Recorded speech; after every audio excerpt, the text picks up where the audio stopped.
ময়মনসিংহের হালুয়াঘাট উপজেলার গাতি গ্রামের কৃষক রুহুল আমিন ধার দেনা করে এবার তিনি ৭৫% জমিতে রোপণ করেছেন আমান ধান। ফলনও হয়েছে বেশ ভালো, তবে সম্প্রতি তার ক্ষেতে কারেন্ট পোকার আক্রমণে ২৫% জমির ধান নষ্ট হয়ে যায়। বাকি জমির ধান রক্ষায় কোনো উপায় পাচ্ছেন না তিনি। ৭০% জমি লাগাইছি, ২৫% একবারে শেষ, আর হেডিও নষ্ট হওয়ার ভাও। আমি গরিব মানুষ, আমার তো পরিস্থিতি ভালো না, খারাপ। এই কি করে লাগাইছি, খুব কষ্ট করে লাগাইছি।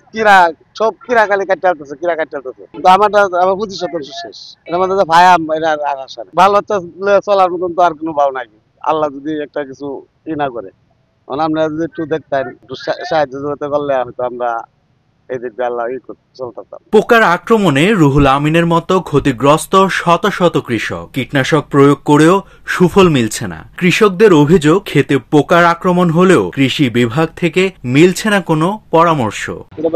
পোকা ধান ক্ষেত হইতেছে না, যে ধরতেছে একবার ধ্বংস করে লাগতেছে। বিরাট অবস্থা খারাপ, বীজ দেওয়া মানতেছে না, অতিরিক্ত বীজ দিয়ে ৩-৪ বীজ দেওয়া বীজ মানতেছে না। এই যে আমরা কৃষি করলাম, এত টাকা খরচ করলাম, খরচ করার পর মনে করেন যে পোকা ধান সব খায় ফেলাইতেছে, কারেন্ট পোকা ধরে ফেলাইছে। এখন মনে যে আমরা এগুলা কইরাই দেশ গ্রামে চলি, কৃষি কাজ কইরাই, ধান লাগাই, এটা লাগাই, ওটা লাগাই করে চলি। এখন যদি ধান খায় ফেলায় এরকম কইরা, তাহলে সরকার যদি আমাদেরকে না দেখে, এটা কোনো পদক্ষেপ না নেয়, তাহলে আমরা চলবো কিভাবে? পোকা দমন করে ধানের ক্ষয়ক্ষতি এড়াতে প্রতিটি ইউনিয়নে স্কোয়াড টিম গঠন করা হয়েছে বলে জানান কৃষি কর্মকর্তা। বর্তমান যে আবহাওয়া বিরাজমান, এই বিরাজমান আবহাওয়ায় বাদামি গাছপতঙ্গের আক্রমণ হওয়ার একটা সম্ভাবনা আমরা দেখছি।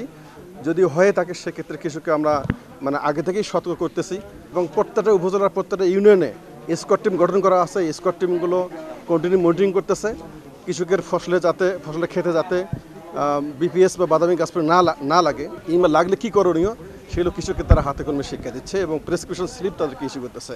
তাছাড়া জেলা পর্যায়ে একটি ভিজিলেন্স টিম গঠন করা আছে। এই ভিজিলেন্স টিম সার্বক্ষণ মনিটরিং করতেছে যাতে করে বিপিএস এর হাত থেকে কৃষকের ফসলকে রক্ষা করা যায়। কৃষকের ফসলের যে কোনো উপায়ে আমরা রক্ষা করব। কৃষি সম্প্রসারণ অধিদপ্তরের অতিরিক্ত পরিচালক জানান, কৃষকদেরকে পোকায় আক্রমণ হওয়া ধান গাছগুলো কেটে ও ফেলার পরামর্শ দেওয়া হচ্ছে। কৃষকদের সহযোগিতা করতে মাঠে আছেন কৃষি কর্মকর্তারা। উপজেলা লেভেল থেকে আমরা কিন্তু কার্যক্রম হাতে নিয়েছি, কিন্তু আমাদের এখানে আমাদের কৃষক ভাইদের বক্তব্য থেকে আমরা জানলাম তারা এ ব্যাপারে উদাসীন। তাহলে এখানে আসলে যে কোনো টেকনোলজি টু ওয়ে কমিউনিকেশন। কৃষক ভাইদের বলছি, আপনারা সচেতন হন, আপনারা আমাদের মাঠ পর্যায়ের উপসহকারী কৃষি কর্মকর্তাদের নক করেন, তাদেরকে জমিতে নিয়ে উপস্থিত করেন, তারা যদি কাজে অবহেলা করে আমাদের অবহিত করেন।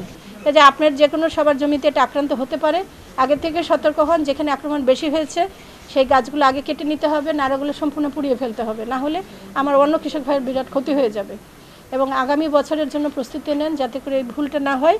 আমরা এই পোকার সিজন আসার আগেই বা পেস্টিসাইড তৈরি করে জমিতে যদি ভালো করে স্প্রে করে দেই 2বার করে, ইনশাআল্লাহ এই পোকার আক্রমণ থাকবে না। জেলায় এবছর আমান ধানের আবাদ হয়েছে 2,68,111 হেক্টর জমিতে।